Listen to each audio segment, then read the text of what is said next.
Okay, so now we're going to show you how to install our new heavy-duty tie rod ends and drag link ends. To take the drag link off, we already did it, but first you go underneath and remove the steering gear. We have an alignment video that'll show you how to remove and install the steering gear, and I highly recommend you doing alignment after this job is complete. But putting these ends on is very simple. We're putting greaseable Heim joints in place of these factory light-duty ball joint. So that's a drag link. The top you hold with a 5/8 wrench. The bottom is 3/4 inch. Impact makes the job easy, but if you don't have an impact, it's not the end of the world. So there's a drag link. And those are the factory ends that we're going to replace. There's a lot of play in these. They fail, they break, they fall out, and then cause a no steer situation.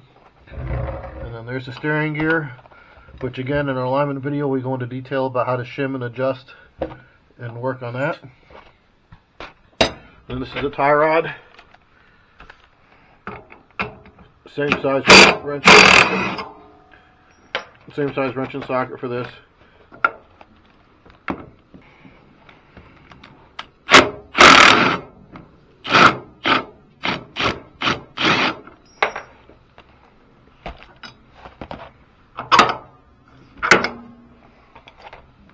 That simple, just to take these off. Alright, so we're going to replace these factory ball joints with these heavy duty Heim styles.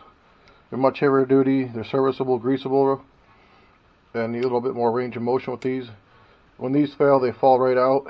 These ones they'll be sloppy and loose, and they'll rip through this thin tin that's here, metal that's there. These are quite a bit thicker, stronger. Yeah, this is what they look like inside. This one failed on the tractor and actually caused a little bit of an accident. So you can see the difference in the size of the ball, the housing. It makes for a nice steering upgrade too. There's less resistance with these, but that's nice. Well, that's how it's supposed to be. So again, you're going to need a 3/4 inch on here. You want to start with a straight rod. If your rod's bent, either replace it or straighten it out. And then one end is left-handed thread, one hand is right-handed thread. So to tighten one side, you're actually going to have to technically loosen it, and vice versa. So if it's not, your jam nut's not backing off, try to go the other way. So you're going to hold on the flats with the 5/8 and then the 3/4. Let's try to, nope, so this is the reverse thread. So if I'm trying to back it off, it's actually tightening it. So it's reverse thread. So in theory, righty would be loosey on this one. And then back these off. And then do the same thing over here. Only back them off a couple threads to start. Like that. You leave your jam nuts close to where they were. And if you match these up, they're a hair longer. So you're gonna have to back these off a little bit to get your length. The best thing actually to do is to try to center them and measure your shafts, but it's not always the easiest thing to center them. But if you can center them, then go from center to center, make sure your shafts are straight. And if you go center to center, this is 24 inches. So if you use that as center, and this is center, and that'll be a good starting point for your alignment and toe in and toe out. So write that down. Alright, this sometimes will thread off easy, other times you're going to have to take your wrench. Remember, this one was reverse thread, so tightening it is actually loosening this side. If they go a little bit hard, spray some spray in here. Sometimes they get rusty and crudted up in there, and you have to get a bigger wrench on them, but these ones aren't too bad.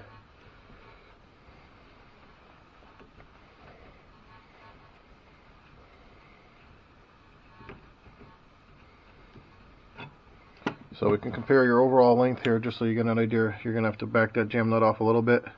So again, if you're going center to center, you're a little bit longer on this end, and it's definitely a little bit longer on this end. So in order to get close, your jam nut's going to have to get threaded in some. This one don't need the wrench. It's nice and loose. So since we already know we got to take these jam nuts back a little bit, this one's got some damaged thread, so let's see if the nut will go over them. If not, you're going to have to take a dye on it and clean them up. And then your left-hand threads, if they were damaged, you need a left-handed die, which we have, but we're not going to need it in this situation. And these threads are cleaning up with the nut. So make sure your threads are clean. What we usually do is take a little bit of brake clean just to clean the threads out.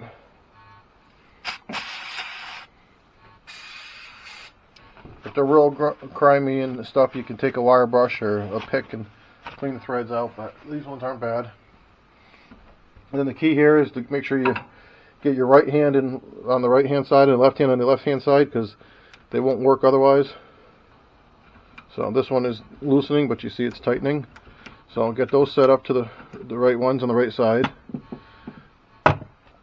So you want to put a little bit of grease or lube or anti-seize in here.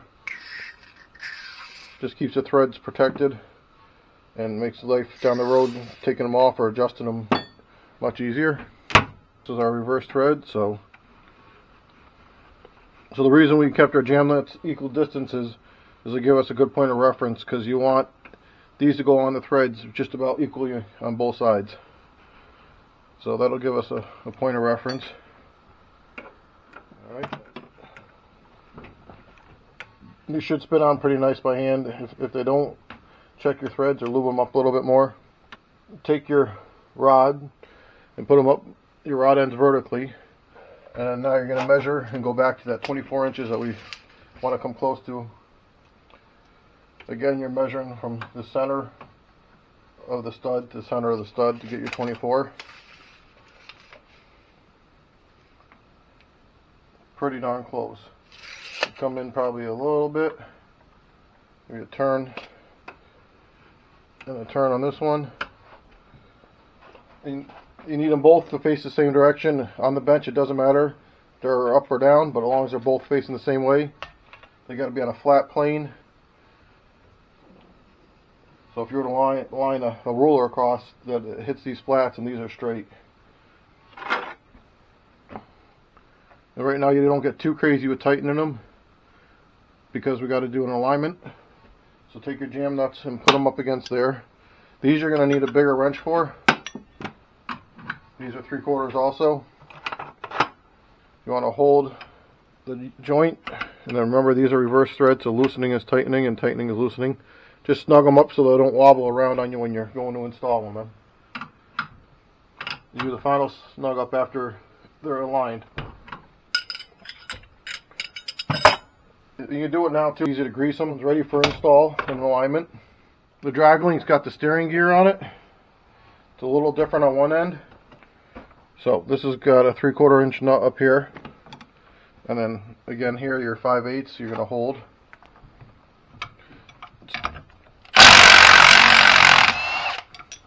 Now this is actually threaded onto here now, so that's the difference. So sometimes if you spray a little bit of penetrating oil in here or whatever you got, it helps.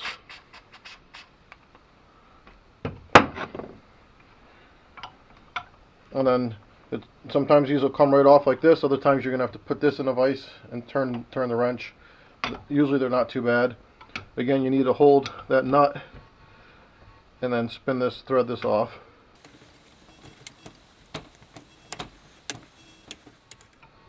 Set your steering gear to the side and clean it up while it's off. And then you take the ends off the same way you did on the other one. But what you want to notice with the drag link is the ends are opposite. One's facing down and one's facing up. So when you install them, you have to do it the same way. And again, on this, you're going to measure center to center. Even though one's up and down, you can get a pretty rough estimate. It's not a race car, so you can be close. This one's 27 inches center to center. So we want to be close to 27 inches. And doesn't mean the steering gear is always going to be left-handed thread. It depends how somebody put it back together. It doesn't matter either. One side can be right hand and one side can be left. It doesn't matter where it's placed. So we know those are a little bit longer. We're going to give ourselves maybe a 1/2 inch or so in there. Do the same thing over here.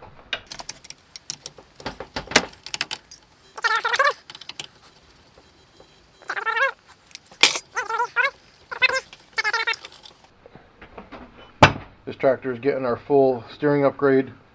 not just the ends, but it's going to get our Performance Power Steering, which we have a video on how to do this. Makes a huge difference on steering ease, especially if you're hanging a plow or blower off the front. And it's also going to get the heavy duty axle pin upgrade.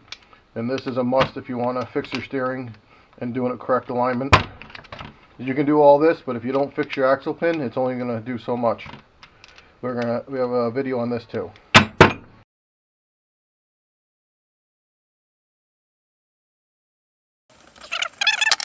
Clean up your threads a little bit. Don't have to go nuts. Find your right-handed and left-handed thread. And that's it. We grab the right one. We lucked out. Put your lube in there. Thread this on. Remember, our nuts are in a little bit farther than the last one because the joints are longer. And one of these is going to be up and one's going to be facing down. Again, it doesn't matter which one's up or which one's down as long as they're opposite of each other. Let's see what that looks like. Again, we want to be at 27. That's dead on. Snug up the jam nuts. Again, make sure these are flat planes.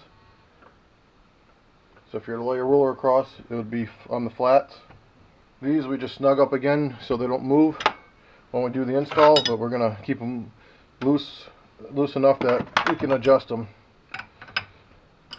for the alignment. That's all, just a little snug. And now, go back to your steering gear. The alignment video explains how to take this off, how to shim it, how to set it up, adjust it.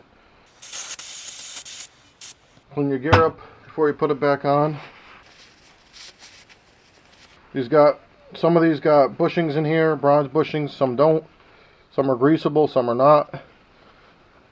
So it's going to depend on what you got in your tractor. But no matter which style you get, we always recommend putting some grease or lube in them.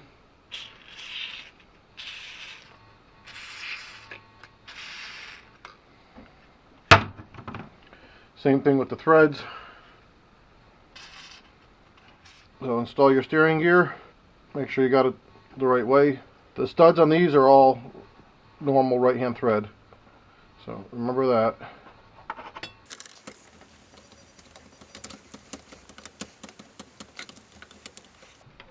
And this on here, going to get pretty tight.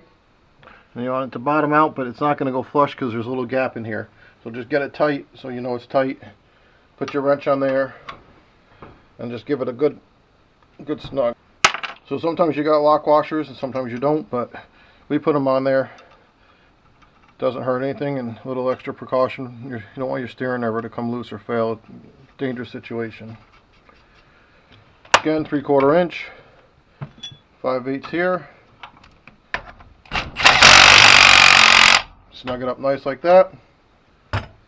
And then these are ready for grease and install. So if you go to our alignment video, you'll see the video with all the axle play and how it affects the steering.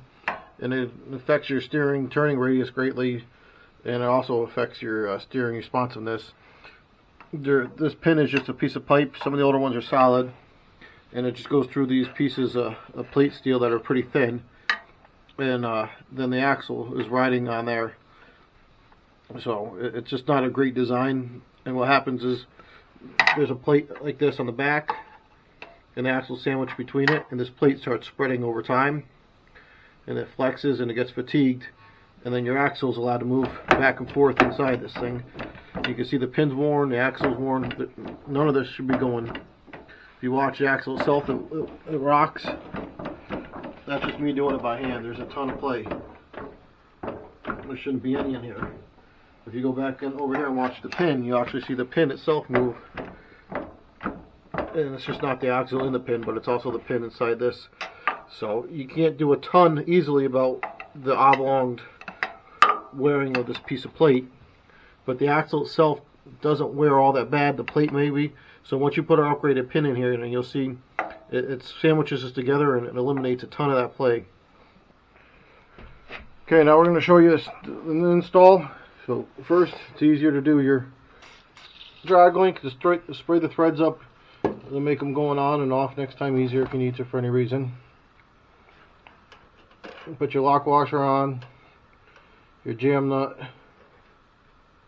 Impact makes the job a lot easier, but you can do it with a deep socket or maybe even a shallow or a pair of wrenches if you have to.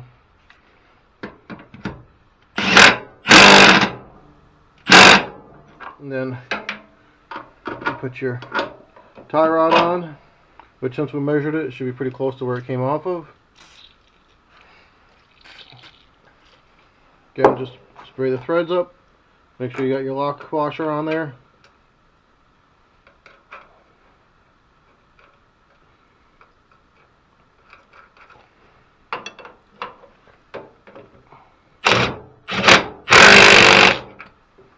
Again, it's a 5/8 wrench, 3/4 socket on the bottom, 5/8 holding the ball joint or the Heim joint now. These are the same kind of Heim joints you find in race cars and a lot of other applications. Just a better design.